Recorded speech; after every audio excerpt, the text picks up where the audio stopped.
மனோஜை கூட்டிகிட்டு போகிறாங்க. முத்து தடுத்து நிப்பாட்டுறாரு. முத்து நகை என்ன பண்ண, 4 lakhs எப்படி வந்ததுன்னு கேட்குறாரு. மனோஜ் ஃப்ரெண்டுக்கிட்ட வாங்கினேன், இவன் பார்க் ஃப்ரெண்டு இவனுக்கு காசு தரலப்பா, ஃபோன் போட அவனுக்கு அப்படின்னு முத்து மனோஜ் கிட்ட சொல்கிறாரு.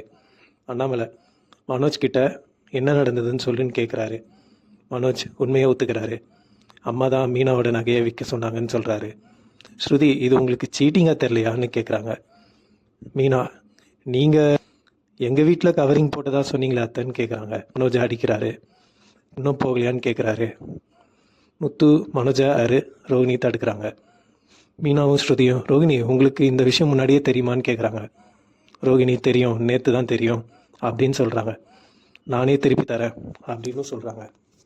விஜயா மீனாவை பார்த்து நீ கொண்டு வந்த நகை மாதிரி நீ பேசுகிற அப்படின்னு கேட்குறாங்க. அண்ணாமலை அவனுக்கு எடுத்ததே நீ தான், மீனை நகையை விற்றுட்டு நல்ல மாதிரி வேஷம் போடுற, உன் பிள்ளைக்காக என்ன வேணாலும் பண்ணிடுவேன்னு எனக்கு பயமாக இருக்குது, இனிமேல் என் கூட பேசாத.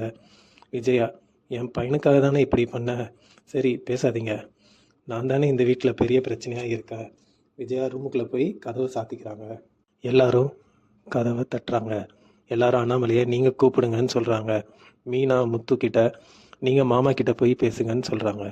முத்து நீ போய் கூப்பிடுப்பா.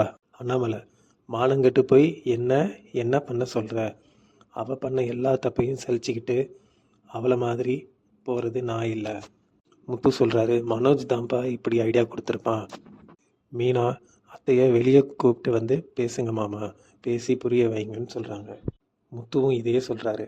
அண்ணாமலை உங்கள் நகையை தானே எடுத்தாங்க, நீங்களே இப்படி சொல்கிறீங்களே, உங்கள் அளவுக்கு எனக்கு பெரிய மனசு கிடையாது, இது எனக்கும் என் பொண்டாட்டிக்கும் இருக்கிற விஷயம், நீங்கள் யாரும் தலையிடாதீங்க. முத்துவும் மீனாவும் கிச்சனில். முத்து அப்பா எதுவும் கேட்க மாட்டார். மீனா இப்போ என்ன பண்ணுறது. முத்து அப்படியே விட்டால் போதும், அவங்களே மார்னிங் வெளியே வந்துடுவாங்க. இதோட எபிசோட் இங்கே முடியுதுங்க. நாளை மனோஜ் அம்மா வந்து மீனா கிட்ட மன்னிப்பு கேட்கணுமா.